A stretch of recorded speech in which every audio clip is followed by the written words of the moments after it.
Сейчас вторая часть видеосюжета о судьбах доллара.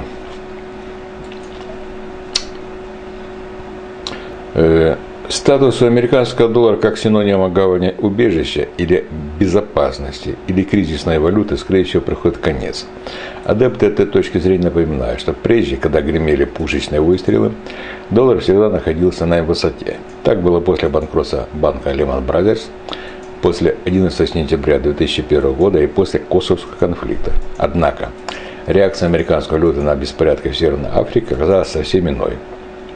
Все больше участников рынка долгосрочных капиталов сомневаются в соответствии доллара неограниченной роли ключевой валюты. Свидетельством тому растущий спрос на единую европейскую валюту и золото.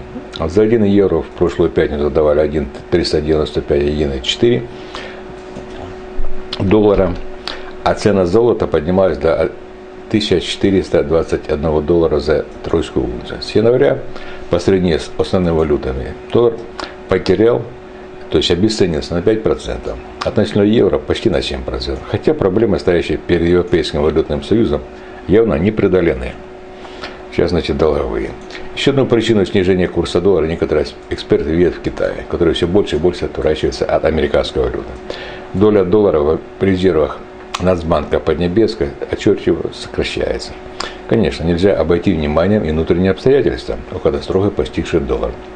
Есть причины и в самих Соединенных Штатах. Для оживления слабой экономической конъюнктуры ФРС включила печатный станок в качавне общей сложности 2,3 триллиона долларов. Этому приливу ликвидности эквивалента в виде товара и товаровых услуг не существует.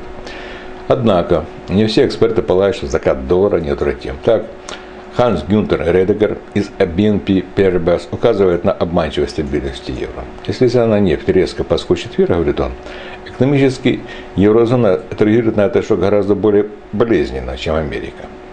Ведь Западная Европа импортирует 72% необходимой ей нефти, а США 40%, подозревает обозреватель. Вот на простом примере он демонстрирует разность, так сказать, эффективности использования разных валют. Кроме того, несмотря на то, что доллар в последнее время выглядит несколько бледно по сравнению с другими валютами, не стоит хранить его раньше времени.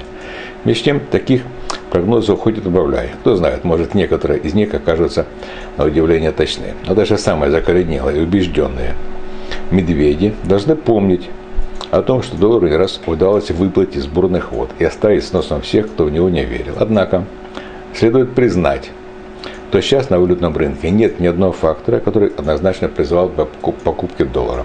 Сага о ставках, пожалуй, самый главный козырь медведей. Европейский Центробанк и Банк Англии, судя по всему, в скором времени начнут повышение ставки. Некоторые члены руководства этих банков уже давно горят желание перейти к делу. Между тем, ФРС продолжает медленно, наверное, развивать свою тему количественного ослабления или смягчения. Таким образом, у инвесторов есть более привлекательные перспективы для вложения средств, нежели доллар. В связи с этим растут норвежская крона и канадский доллар. По мнению аналитиков UBS, в ближайшее время ситуация на рынках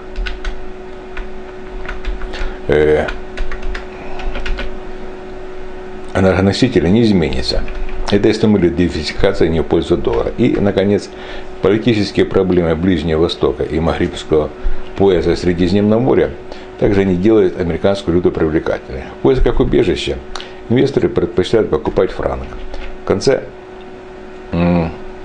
концов, военный корабль, который прошел через Суэцкий канал в Средиземном море, был не швейцарским. Не исключено, что Штаты глубоко увязнуть в этом конфликте, несмотря на попытки Обамы воздержаться от военного вмешательства. Между тем, UBS полагает, что не следует без оглядки продавать доллар. Если инвесторы на фондовом рынке начнут беспокоиться по поводу того, что рост цен на нефть негативно отразится на доллара, на курсе доллара